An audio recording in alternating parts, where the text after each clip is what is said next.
It's 2025 mid-season review time for the Richmond Tigers. Sit back and let's have a chat about how the Tigers have gone so far in 2025, who their best players are, who maybe their worst players are, and what we can expect to see from them for the rest of the year. Welcome on into the All Aussie Rules YouTube channel. We've got another mid-season review episode coming your way, and today it is the Richmond Tigers. As each team gets to their bye this year, we're doing a little 15-20 minute video on each team, just having a look at where their season's at the moment, all their best players, all that sort of stuff, and a look to what we can see them doing in the back half of the season. So this is about the 10th, I think, episode we've done. There's still 8 more teams over the next 2 weeks to come out, so make sure you come back, check all them out, go back and watch the ones we've already done. Plenty of good content for you to catch up on. 2 podcasts a week go live on the YouTube, Apple Podcasts, and Spotify, so go check them out. Check out all the socials. Let's jump into Richmond Tigers 2025 so far.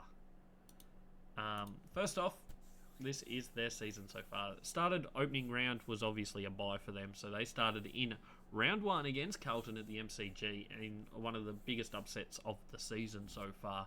An absolute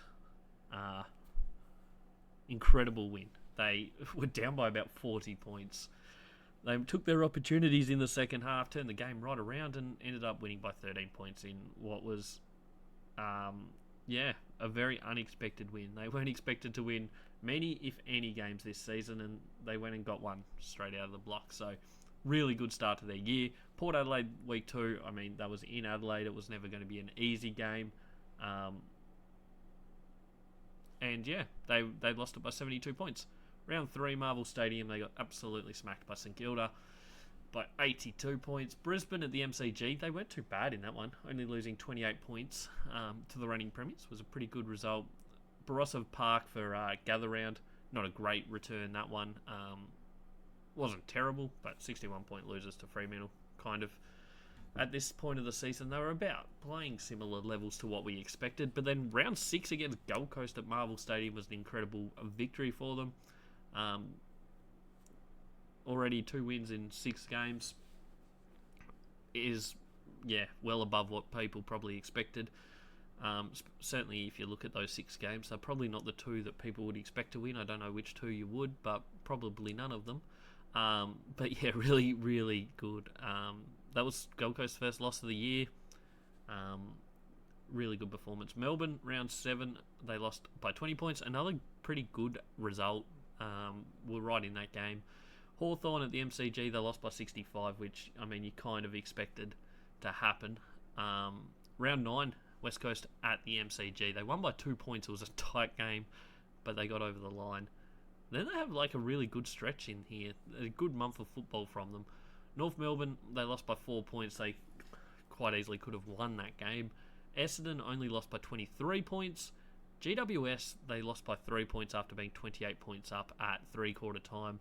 Should have been further in front. They wasted their opportunities all day that day, so they lost by 3, which would be a bit disappointing in the narrow sense of it. But at the end of the day, they'll learn a lot from it, I think. Sydney, round 13, MCG, they lost by 44 points, and that is where they're at for the bye. 3 wins, 10 losses. 17th on the ladder, percentage of 69.4%. Record against the top 8, 1-4. So they've only played 5 out of the 8 teams currently in the top 8, but they did beat one of them, which was, of course, Gold Coast. Their record against the bottom 10, 2-6. I mean, not much was expected of Richmond this season, so I think the fact that they've got 3 wins by the halfway point, slightly past their halfway point, but is really good effort from them, I think. They obviously had a lot of personnel change from last season. Last season was a bad year due to injuries and whatnot, and they just really fell off quickly. But the whole change of their team, and it's working pretty well for them. 3 wins, they'll certainly take that. Just a quick look at some of the numbers for Richmond this year. 18th in scoring 4, so they're the lowest scoring team across the season so far. 16th in points against, though. So they're defensively holding up okay. I mean, they're still giving up a lot of points, but they're pretty much in the same realm as Port Adelaide. So if you're to look at Port Adelaide and Richmond, they're definitely two completely different life cycles of where they're at as a team. So that's a pretty good effort from them. They're also 13th at shots against, so teams are accurate against them, which can be seen as a good thing or a bad thing, but they're only giving up the 13th most amount of shots in the competition. So there's 5 teams that are conceding more shots per game than Richmond, which I think is a really good stat.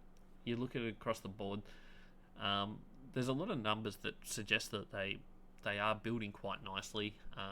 Like, if you're looking at gross numbers, it's not terribly great, but if you're just looking at percentage-wise, they're not doing too bad. I think they're really setting themselves up for a future that could work out well for them.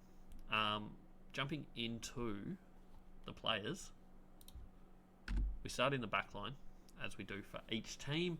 A little rundown on the numbers here. We give a rating to every single player, every single game, and obviously work out what position they played.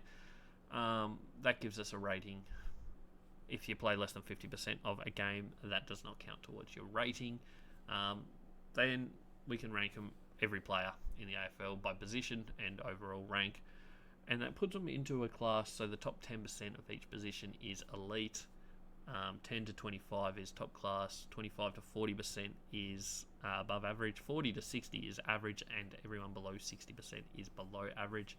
If you have not played 5 or more games, you are currently listed as unranked, because I just don't want people that have played 2 games sitting in the rankings, and you'll see that in the midfield in a minute. So jumping into key defenders, they've had quite a few players go through this position. Obviously, Noah Bolter has had his issues, which we're not here to talk about, but when he's been in the team, he's been pretty solid. He's 25th best key defender. He's not outstanding.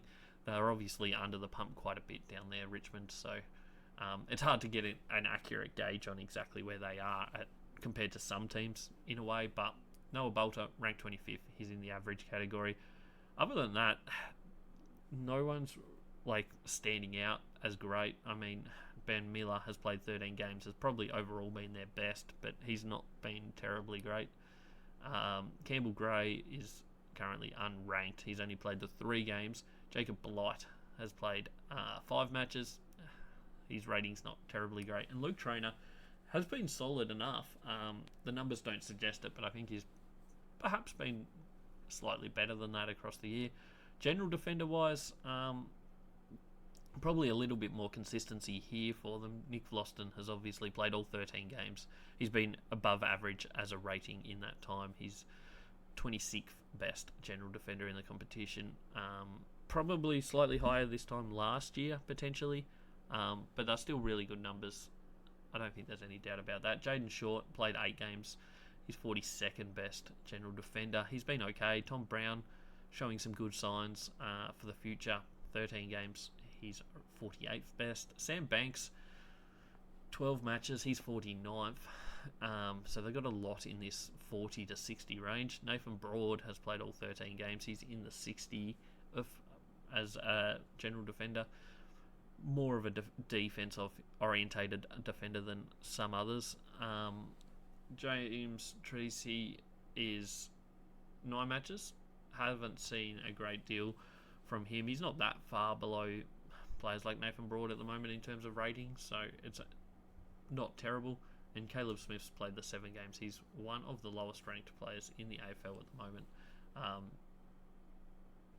That's just how it is.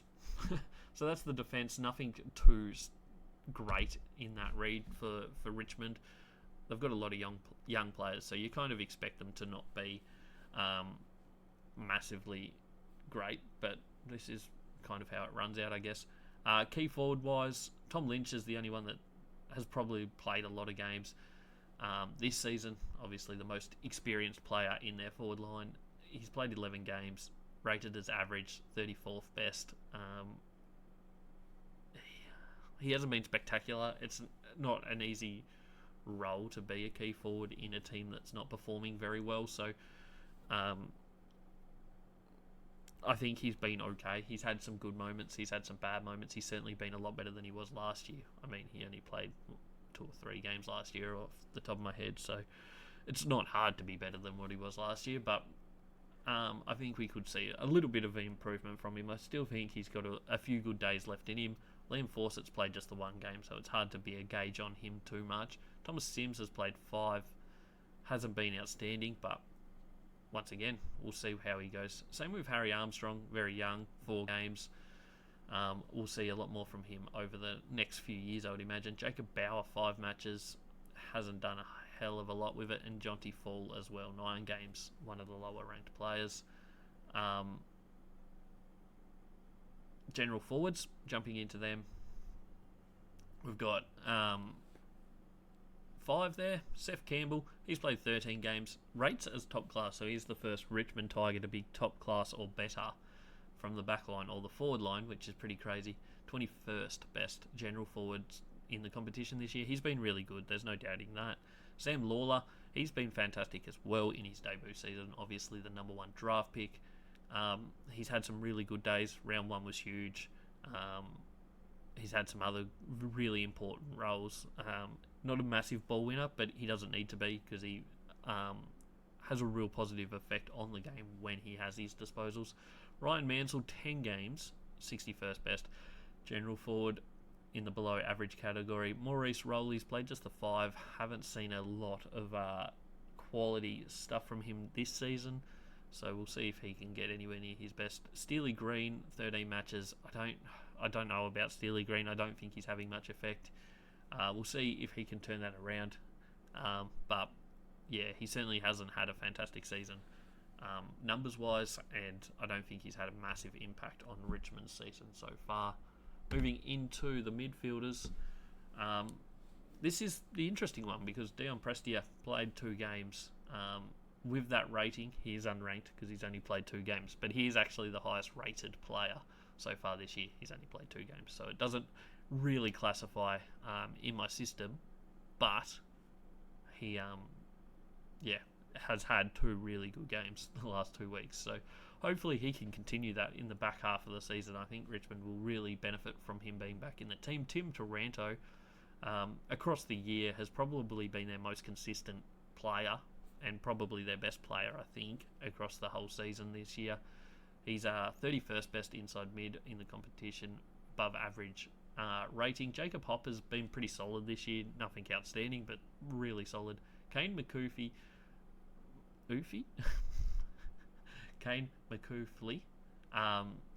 has played 5 games. I think he's got a lot of potential going forward. I know he's classified as below average, but it's hard to be high rated as an inside mid, especially when you're young and new to the team. So I think he has a lot of potential going forward. He's one of the ones I'm most excited about in this Richmond team. Jack Ross, 13 games. He's been okay, nothing outstanding. Thompson Dow, 11 games. He's been okay. Camden McIntosh, I don't think he's ever going to be a world beater again, but we'll see how that plays out. Jumping into the outside midfielders, they've had 2 basically that have spent more time as an outside mid than anything else. Other players have rotated through these and through the wing, and general defenders and general forwards, and also inside mids going out as well. They're not a set teams as such as having the same wingman all the time. Hugo Ralphsmith, he's having a good year, 18th best outside mid. Tyler Sonsi has played 6 games, nothing outstanding from him. The ruckman Toby Nankervis, rated as top class, he's the 6th best ruckman in the competition so far this year. Solid numbers. I don't think he's been exceptional. I think he's been really good. There's been a couple games where he's certainly lost the ruck contest that I thought he might have been able to win.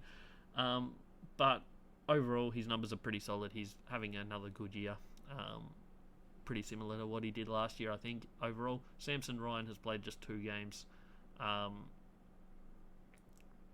Unranked, but really low rating as well, so I don't think we've seen a heap of him just yet, so I'd like to see a lot more before I have a full picture of what I think he is. Positional spread of players for Richmond. Obviously, they don't have any elite players at the moment outside of, technically, Dion Prestia would rate as elite if he'd played a few more games and kept the same rating, but under the system, no elite players so far this year. Just 2 top class as well. That's their ruckman and 1 general forward. 4 players in the above average category, so an outside mid, inside mid, general forward, and a general defender. So just 6 players above average. So 6 players rated in the top 40% of their positions so far this year. Most teams are sitting at about 10 in above average or better. So that's a sign of just where they are at the moment. Too many in that below average category, which is where you kind of feel like they should be. We're not expecting world beaters just yet from this team. So the numbers are basically what you would expect. 17 in that below average is a high amount. Most teams are travelling at about 10 or so. Just 12 players, so basically half of a team is average or better, so in the top 60% of their position. 1 key defender, 4 general defenders, 1 key forward, 2 general forwards, 2 inside mids, 1 outside mid, and a ruckman. I think they just, a lot of these players are first year players or second year players or third year players, so we'll see them develop, especially more the key positions. You don't usually see them take off in their first or second season. They're more 3-4 years in before they start to really develop. So completely understandable. Not hanging anything on anyone here. It's just where their list is at the moment, and I think this is a fair representation of where their list is at the moment. We'll jump into what they have to come for season 2025. Obviously, this is their bye weekend, round 14. Round 15, they've got the Bulldogs at Marvel Stadium. That's going to be a really tough one. Just a note on the expected win percentage. That's just based on our ELO rating system we do here at All Aussie Rules. Is it perfect? Absolutely not. But it's just gives us a rough idea of whereabouts teams are.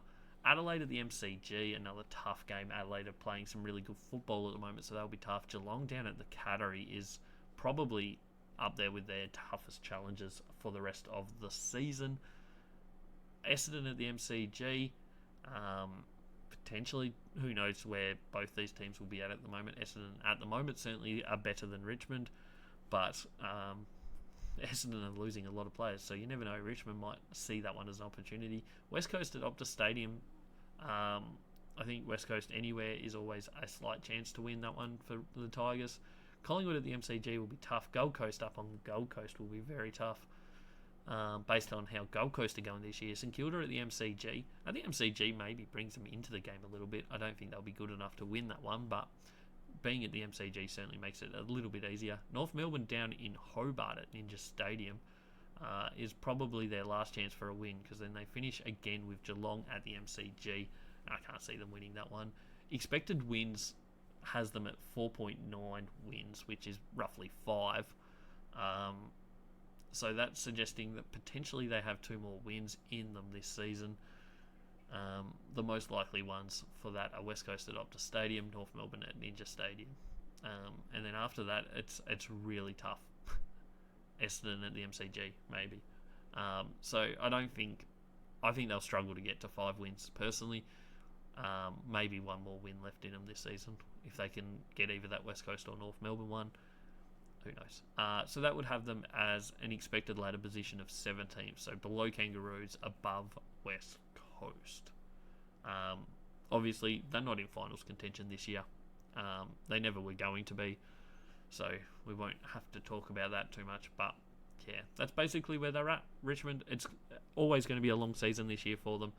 They started really well. I don't think we'll see too many wins from them in the back half of the year. It's not the easiest schedule coming home. They've certainly got quite a few games there that I just can't see them being competitive in. But yeah, that's Richmond. That's everything we have on them. So don't forget to like, comment, and subscribe. Hit that subscribe button. We post videos weekly. The podcast obviously goes live on here twice a week as well. So yeah, hit the subscribe button. Don't miss a video. I hope you enjoy the content. Like the video if you do. Let me know how many wins Richmond are going to finish on down in the comment section below. I'm saying 4. Can they get more than that? Will they not win another game? Who knows? But let me know what you think. This has been the All Aussie Rules YouTube channel. I look forward to seeing you in the next one.